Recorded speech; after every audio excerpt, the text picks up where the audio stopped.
நம்ம நாட்டார் மரபே அப்படிதான். நீங்க நாட்டார் மரபுல இருந்து தான், அந்த பாணர் மரபுல இருந்து தான் செவ்வியலே வந்துச்சு. செவ்வியலான தமிழே அப்போ வந்துச்சு. அந்த செவ்வியல் தமிழுக்கு ஈக்குவலா இல்லை, அதுக்கு மேலேயே தான் நாட்டார் தமிழினுடைய அந்த விஷனே இருக்கும். ஊர்ல இருக்கிற கிழவிங்க பாடுற அந்த இந்த ஓமைகள்லாம் இருக்குல்ல, உருவங்கள்லாம், அதெல்லாம் நீங்க எவ்வளோ படிச்சிங்கனாலும் அப்படி வராது. ஆமா, இப்போ எள்ளு பூ நாசின்னு சொல்லுவாங்க. அந்த ஊர்ல படிக்காத பிள்ளைக்கு எப்படி தெரியுது அது இல்லையா? அப்போ அந்த மரபுல நம்ம இருக்கிறதுனால நம்மளும் ஊர்ல இருந்தே வந்து தானே, ஒரு ஃபோக் மைண்டு தானே இருக்கு உள்ள.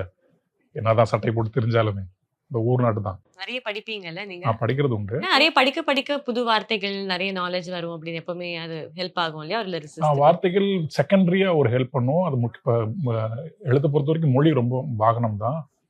அந்த உணர்வுன்னு ஒன்று இருக்கு இல்லையா? அந்த உணர்வுக்குள்ள நம்ம போய் அடையும் போது தான் அந்த கதாபாத்திரத்தினுடைய உணர்வு நமக்குள்ள கடத்தப்படும் போது பிரிட்டு அதுவாக வந்துடும். நம்ம அந்த ஒரு சில சொற்களை நம்ம வாழ்நாளில் எங்கேயுமே படிச்சிருக்கவும் மாட்டோம், எங்கே கேட்டிருக்கவும் மாட்டோம். அது நமக்குள்ளேருந்து வந்திருக்கும்.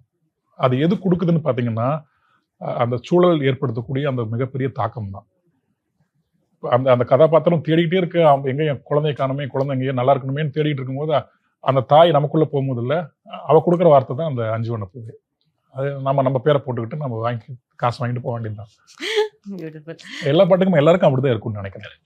ஆமா, பிளாட்ஸ் எல்லாம் 12-15 லட்சம் சொல்றாங்கல்ல. அது வெளிய பாப்பப்பட்டி பிரிவு KIT காலேஜ் பக்கத்துல ஸ்ரீ பேபி ப்ளூ ஜேல ஜஸ்ட் 8.9 lakhsல ஸ்டார்ட் ஆகுது. இதுதான் சரியான டிசிஷன். Call 9600 831182.